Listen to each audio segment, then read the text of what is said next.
Samantala, preemptive evacuation ipinatupad na sa mga residenteng nakatira sa coastal areas dahil sa banta ng storm surge at high tide.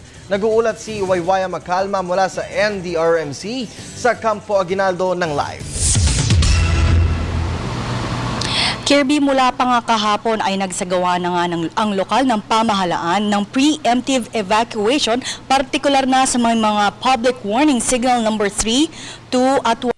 Kahit hindi pa nakakapag-landfall ang bagyong Glenda sa bansa dahil sa lakas naman ng hangin na dulot at ulan dulot ng bagyo ay naglabas naman ang Pag-asa DOST ng 21 lokasyon na maaaring makaranas ng storm surge na may maximum height na 3 meters at kasunod dito nga may bantaring na high tide. At ito ay ang mga probinsya ng Camarines Sur sa mga munisipalidad ng Ragay at Del Gallego. Sa Samar, Kirby ay dinagdag din ng DOST at 10 munisipalidad nga ang apektado ng storm surge sa Samar. Ito ay Angkat, Balogan, Gandara, Santa Margarita, Tarangan, Calbiga, Mosyong, Paranas, Pinabacdao, Villarreal at Zumaraga. Habang sa Quezon ay 7 ang apektado. Ito ay ang Ginayangan, Atimonan, Buena Vista, Calawag, Gumaca, Narciso, Plaridel at Quezon.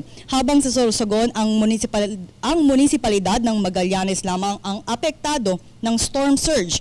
Ayon kay DILG Director Alan Tabel, wala pa silang nakukuhang ulat kung mayroong probinsya ng nagpapatupad ng forced evacuation sa mga apektadong lugar.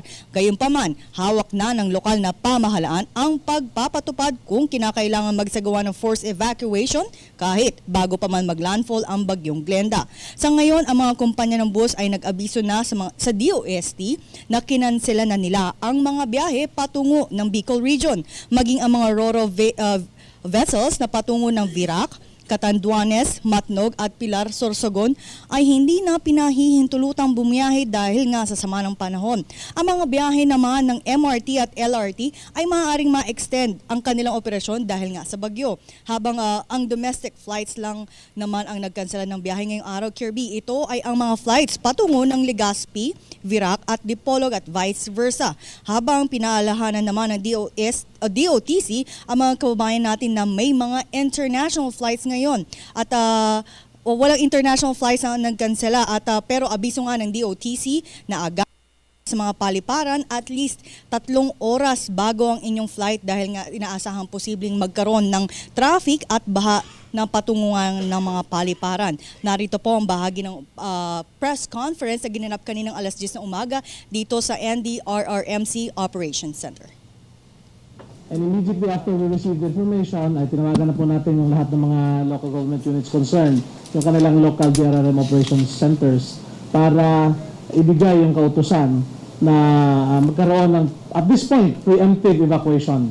Kapag nadagdagan yung information na mayroong additional risk, then we will call on the LCEs to implement forced evacuation. Ang mahalaga sa amin ngayon, makita kung gaano karami yung population at risk. At meron bang sapat na facilities which will accommodate the affected communities? Kasi event, no, meaning, and the storm surges usually occur pag signal number 2 pataas. No? So, we came up with that list, no, but then again, hindi na so natin ipaalala, those living in coastal communities no, should be in the highest level of alert pa rin. No? sa mga kung pwede natin hingin na pakisama sa ating mga kababayan, yung kooperasyon lang po sa ating mga otoridad. Kung tayo man po may maabala sa mga bagay na ipapagawa sa atin, palagay ko naman po maliit na bagay po ito. Kung ikukumpara po sa safety ng natin at ng ating mga pamilya.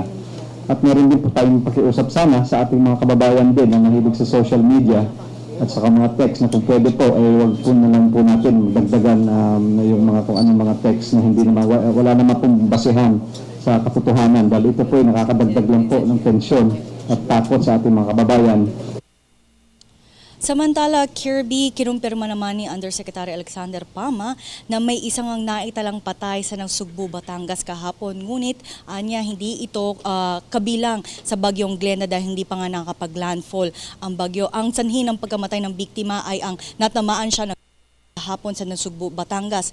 At mamaya nga ay magsasagawa muli ng press conference ang NDRRMC, mga dakong alas 4 po yan dito. At kanina naman sinabi ni Director Alan Tabel ng DILG, after lunch mga ngayon siguro nakakatanggap na ng mga karagdagang detalye mula sa mga lokal na pamahalaan kung ilan na nga ba ang datos ng mga nag-preemptive or kung meron nga na bang nagsagawa ng forced evacuation dahil nga sa bagyong Glenda. At sa huli nga, panawagan ni Undersecretary Alexander Pama sa publiko, kailangan po ang buong kooperasyon ng bawat isa, gayon na rin ang mga pamahalaan, nang sa gayon nga ay maiwasan ang mga casualty. Samantala, nais din ng opisyal na manawagan na iwasan na ang mga hoax or mga text messages na pangdagdag lang ng dulot ng takot sa ating mga kababayan nga na nakakaranas nga ng sama ng panahon ngayon. At Kirby, yan ang pinaka-latest mula rito sa Campo Aguinaldo. Maraming salamat sa iyo, Waywaya.